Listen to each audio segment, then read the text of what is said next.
Namaskar, welcome to all of you in the digital session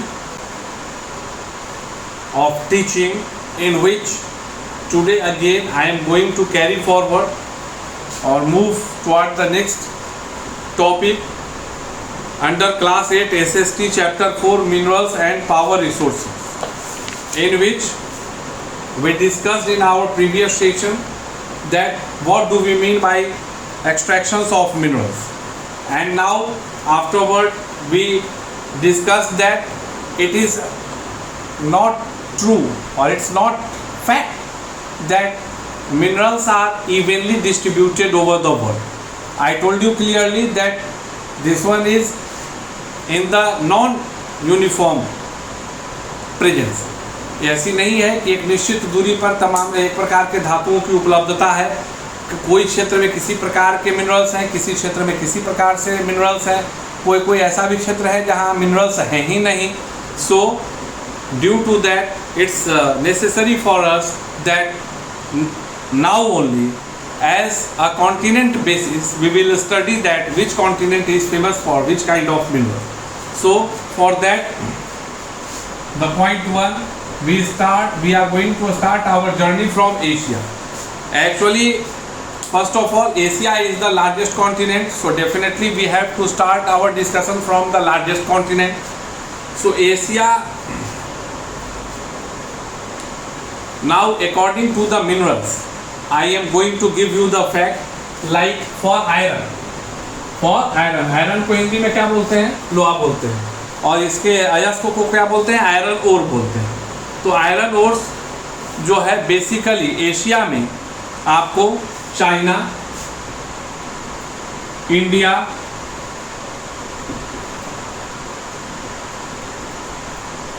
Kazakhstan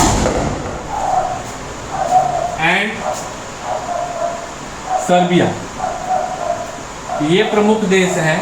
China, India, Kazakhstan and Serbia, जहां पर कि लोहा iron ore पाया जाता है.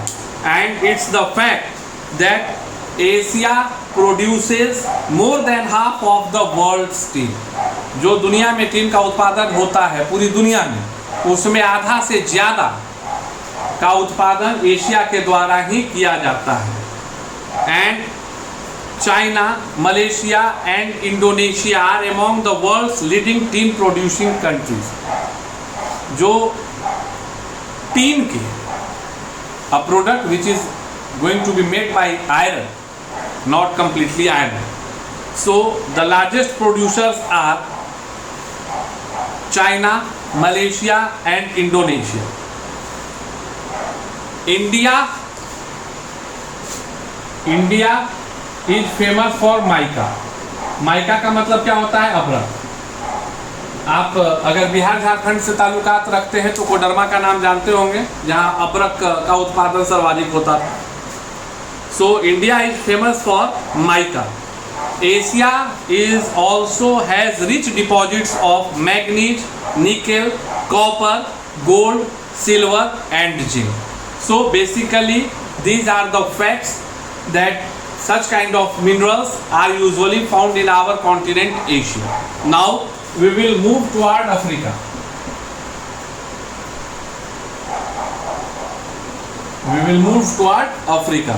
This continent has the rich reserve of Africa में तो आपको याद होगा डायमंड सबसे ज़्यादा है.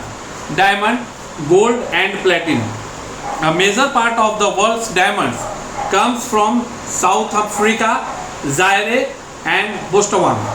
South Africa, Zimbabwe and Zaire produce a large portion of world's gold.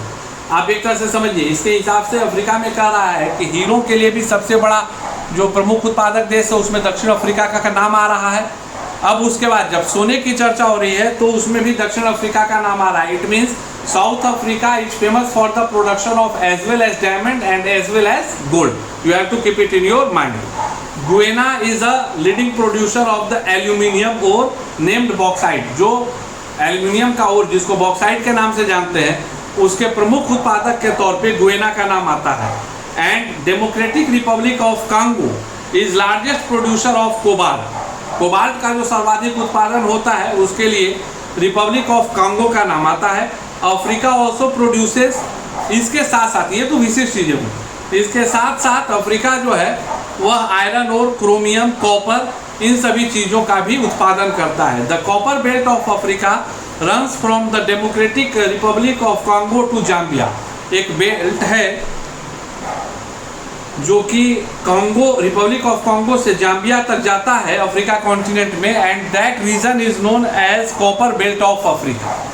So if in examination like the belt, the region known as dash from Congo to Zambia, so we can write there copper belt of Africa. Am I correct? Now we are here to discuss about the third continent, Europe. अब हम लोग Europe की चर्चा करेंगे। Large portion of world's iron ores comes from Europe, Russia, Ukraine, Spain, Germany, France, Sweden and the UK are the main producers of iron. Europe में Russia, Ukraine, Spain, Germany, France, Sweden and England are the main producers of iron. Bauxites are usually found in Germany, France, Norway, Austria, England, Russia, Italy. Rich deposits of copper, वहाँ copper की भी काफ़ी प्रचुर मात्रा में है। Copper है, lead है, जिंक है, निकेल है, मैग्नीज है। occurs mainly in Russia and Eastern Europe. So these are the minerals what are usually found in the continent Europe. You have to keep it in your mind.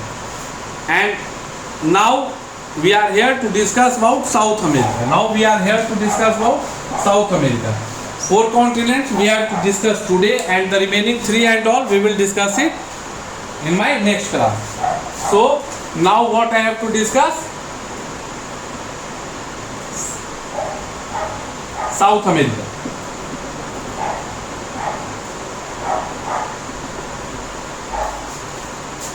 There are large reserves of iron ore in South America, Africa, South America. South America में भी जो है iron ore की काफ़ी प्रचुरता है।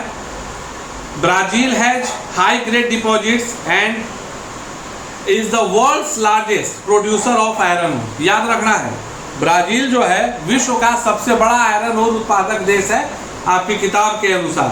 Copper ore is usually found in Peru and Chile, with Chile being the largest producers of copper in the world, besides the largest producer of nitrates, which are important ingredients of chemical fertilizer.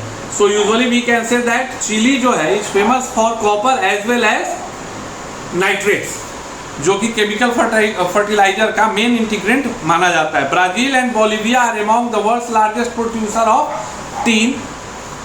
There are zinc, chromium, manganese, bauxite, antimony, mica, silver, gold, platinum and diamond deposits found in South America. This one is the fact what we have to memorize.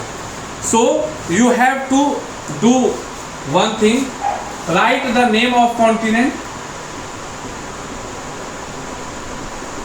found minerals, मतलब with respect to country. इस तरह से आप अगर एक chart बनाते हैं then definitely you are having the full detail. Like अभी एक उदाहरण देते हैं, कॉन्टिनेंट का नाम एशिया। अब एशिया में हम चर्चा करेंगे कि इंडिया में क्या क्या मिनरल्स पाया जाता है, कंट्री नेम और मिनरल्स। चाइना में क्या पाया जाता है।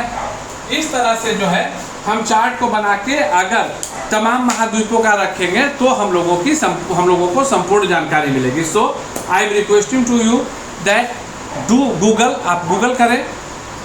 किताब में जो है वो तो है, लेकिन जब पढ़ना है तो हमको ऊपर से नीचे मतलब पूरा पढ़ना है, कंप्लीट नॉलेज होना चाहिए। और आप सारे राज्यों का नहीं, हर महादेश से 5 प्रमुख देश का नाम लिखें मिनरल्स के आधार। अब जैसे कांगो प्रमुख देश नहीं है लेकिन मिनरल्स के लिहाज से वो प्रमुख है, बोलिविया है, पेरू है, चिली है, तो मिनरल्स के आधार पे लिख के और फिर उस देश में और क्या क्या 2-3 मिनरल्स मिलता है उसका एक चार्ट बना लीजिए और do it as an assignment. Thank you, have a great.